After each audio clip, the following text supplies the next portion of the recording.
Good evening students, बहुत बहुत स्वागत है आप लोगों का। आज जो हम लोग शीट डिस्कस करने के लिए जा रहे हैं वो एक कॉम्पिटिटिव एग्जाम की शीट है और सीजीएल में आए हुए लगभग सारे सवाल मेंस लेवल के मैं इसमें डिस्कस कराऊंगा, क्योंकि आप लोगों ने देखा है कि सीएचएसएल में और सीजीएल में पैटर्न चेंज कर दिया है। अब मेंस का पेपर भी होगा तो उस तरीके से हम लोगों को उस लेवल के एरर्स लगाने की शुरुआत कर देनी है। ठीक है, बहुत ही इजीली डिस्कस करेंगे, बहुत ही अच्छे से डिस्कस करेंगे। और सबसे पहली बात तो आप लोग चैनल पे अगर नए हैं तो आप लाइक कर दें और जल्दी से शेयर कर दें और साथ ही साथ सब्सक्राइब कर लें और बेल आइकन पे क्लिक करें ताकि आप लोगों को आगे नोटिफिकेशंस मिलती रहें। चलिए, पहला क्वेश्चन लगाते हैं हम लोग। ये मेंस का आया हुआ क्वेश्चन है, क्योंकि बैंक लेवल के क्वेश्चन है थोड़े से, क्योंकि अब सचल ने पैटर्न चेंज किया तो थोड़ा सा मेंस लेवल के क्वेश्चन आएंगे। Do you wanted to discuss this project today or can we do it tomorrow? क्या तुम चाहते हो कि हम लोग इस प्रोजेक्ट को आज डिस्कस करें और हम लोग इसको कल करें? ये आप लोगों के पास 10 सेकंड है, आप लोग अपना कमेंट बॉक्स में जवाब दीजिए। जैसे ही आप लोग जवाब दे देंगे मैं आपको कमेंट में आंसर भी बता दूंगा जिसका सही होगा। चलिए, सवाल बहुत टफ नहीं था, याद रखिएगा हमेशा। डू हो गया, डज हो गया और डिड हो गया, इनके बाद हमेशा वर्ब की कौन सी फॉर्म आती है? फर्स्ट फॉर्म आती है। तो डू के बाद वांटेड का यूज नहीं होगा। डू डज डिड के बाद हमेशा वर्ब की फर्स्ट फॉर्म आती है, इसीलिए यहां पर वांटेड की जगह पे किसका इस्तेमाल हो जाएगा? वांट का इस्तेमाल हो जाएगा। Do you wanted to discuss this project today or can we do it tomorrow? ठीक है, तो यहां पर डू यू वांटेड की जगह पे वांट हो जाएगा, क्योंकि डू डज डिड के बाद हमेशा वर्ब की फर्स्ट फॉर्म आती है। We always use the first form of a verb after do does and did. चलिए, in spite of being unwell Shalini gave a wonderful performance at the concert. चलिए जल्दी से आप लोग कमेंट बॉक्स में इसका जवाब दीजिए। In spite of being unwell Shalini gave a wonderful performance. बीमार होने के बावजूद शालिनी ने एक बहुत ही खूबसूरत परफॉर्मेंस दी थी कॉन्सर्ट में। आमतौर पे बच्चे कॉन्सर्ट में जब लगाते हैं तो वो लोग इन द का इस्तेमाल कर देते हैं, एट का इस्तेमाल होता है। At the concert, at the concert या at the award function, at the award function. ठीक है, अवार्ड फंक्शन के लिए भी एट का यूज होगा और कॉन्सर्ट के लिए भी एट का यूज होगा। ठीक है ना? In spite of being unwell Shalini gave a wonderful performance at the concert. यहाँ पर एट का इस्तेमाल करना बिल्कुल सही है और यहाँ पर सेंटेंस में नो एरर है, कोई भी ग्रामेटिकल एरर नहीं है। Nina had applied for a loans for post graduate studies but it was not sanctioned. Nina ने लोन के लिए अप्लाई किया था फॉर पोस्ट ग्रेजुएट स्टडीज, लेकिन वो सैंक्शन नहीं हुआ था। एक बात का आप लोग और ध्यान दीजिएगा, जल्दी से कमेंट बॉक्स में आंसर दिए तो मैं आपको समझा दूं। ध्यान रखिएगा, जो ये आर्टिकल ए होता है ये अपने बाद हमेशा नाउन सिंगुलर लेता है। एनएस का मतलब होता है नाउन सिंगुलर। आर्टिकल ए अपने बाद नाउन सिंगुलर लेता है, इसीलिए यहाँ पर लोन्स की जगह पे लोन का इस्तेमाल हो जाएगा। किसका इस्तेमाल हो जाएगा? लोन का। Nina had applied for a loan, loan के पहले आ का इस्तेमाल नहीं होगा, लोन्स के जगह पे लोन का इस्तेमाल हो जाएगा। ठीक है, क्योंकि पीजी की तैयारी करने के लिए आदमी 50-60 लोन नहीं लेता है, एक ही लोन तो लेता है, इसीलिए यहाँ पर लोन्स की जगह पे क्या हो जाएगा?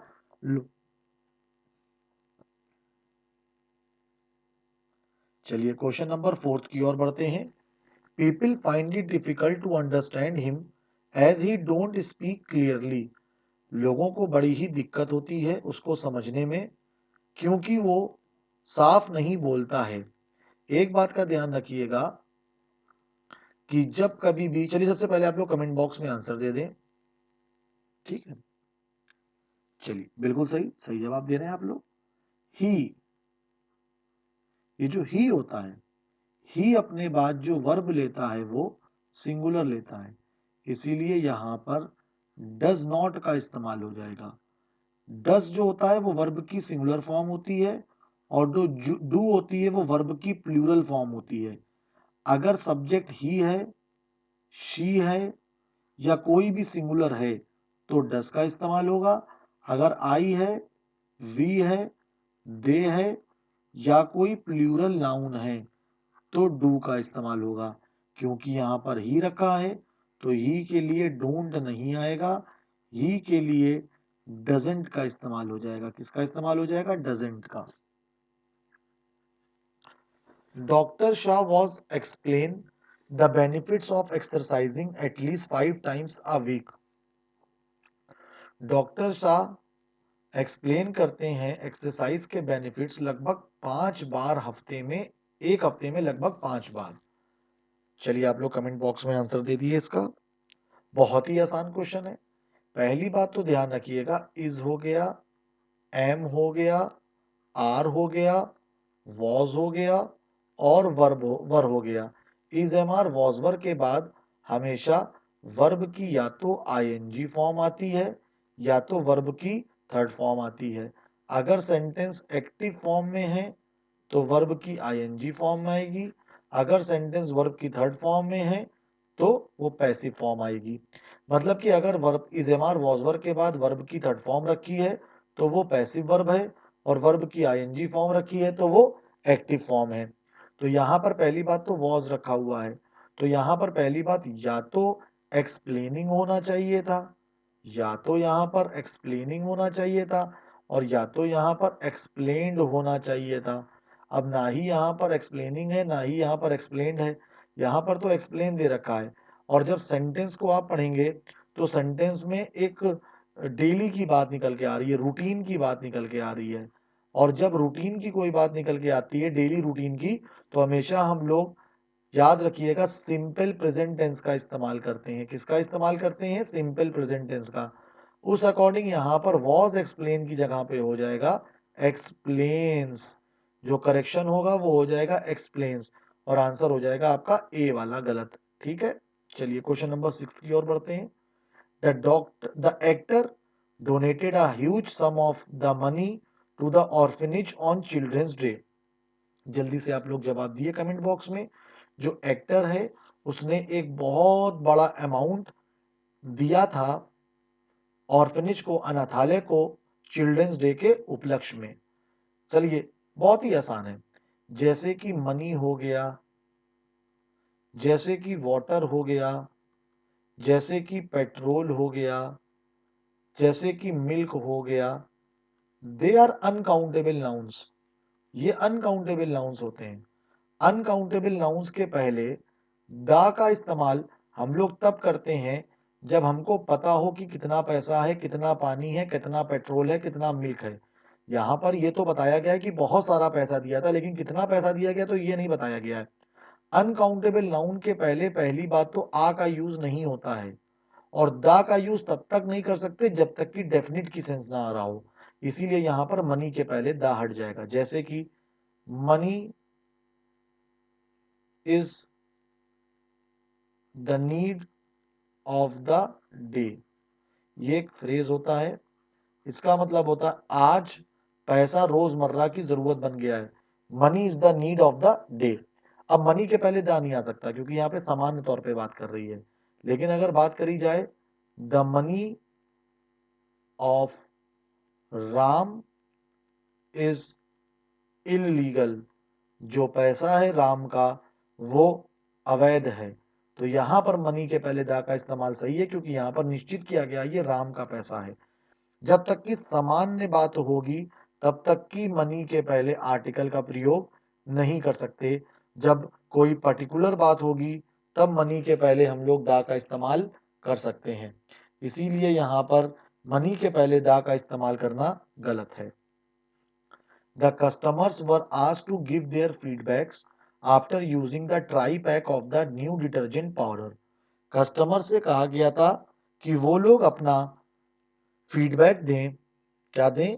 फीडबैक दें after using the try pack, after using the try pack. बहुत ही टफ क्वेश्चन नहीं है, बहुत ही आसान क्वेश्चन है, ठीक है ना। चलिए, सबसे पहली चीज, ट्राई जो होता है ये एक वर्ब होता है, ठीक। तो ट्राइंग करिए या तो ट्राइड करिए, क्योंकि नाउन के पहले या तो वर्ब की थर्ड फॉर्म आती है या तो वर्ब की आईएनजी फॉर्म आती है।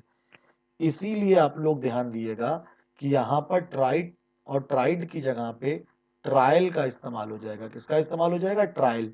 और ट्रायल क्या होता है? एडजेक्टिव होता है। तो इसीलिए यहां पर ट्राई की जगह पे किसका यूज कर देंगे हम लोग? ट्रायल पैक का इस्तेमाल कर देंगे। Having acquired some experience, she is no longer one of those who believes every explanation she is given.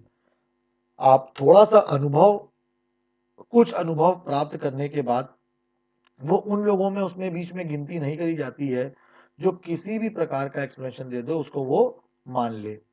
पहली बात तो याद रखिएगा, हु हो गया, विच हो गया, दैट हो गया, they are relative pronouns, they are relative pronouns. इनके पहले रखे हुए नाउन के अकॉर्डिंग वर्ब चेंज होती है। हु विच दैट के पहले नाउन जो रखा होगा, अगर वो नाउन सिंगुलर है तो जो वर्ब आएगी वो भी सिंगुलर आएगी। अगर वो नाउन प्लूरल है तो जो वर्ब रखी होगी वो भी प्लूरल आएगी। दोज जो होता है वो हमेशा प्लूरल होता है। तो यहां पर हु के पहले कौन रखा हुआ है? दोज रखा हुआ है। तो बिलीव्स की जगह पे किसका इस्तेमाल हो जाएगा? बिलीव का इस्तेमाल हो जाएगा, मतलब वर्ब की प्लूरल फॉर्म आ जाएगी। With regard to implementation the details of the proposal the committee was divided in its opinion. बहुत ही अच्छा क्वेश्चन है, अच्छे से समझाना पड़ेगा इसको, ठीक है ना। पहली बात तो कमेटी यहां पर डिवाइड हो गई है। जब कभी भी कोई भी कमेटी या कोई भी ज्यूरी अपने निर्णय में डिवाइड हो जाती है, बढ़ जाती है, तो आमतौर पे वर का यूज करते हैं।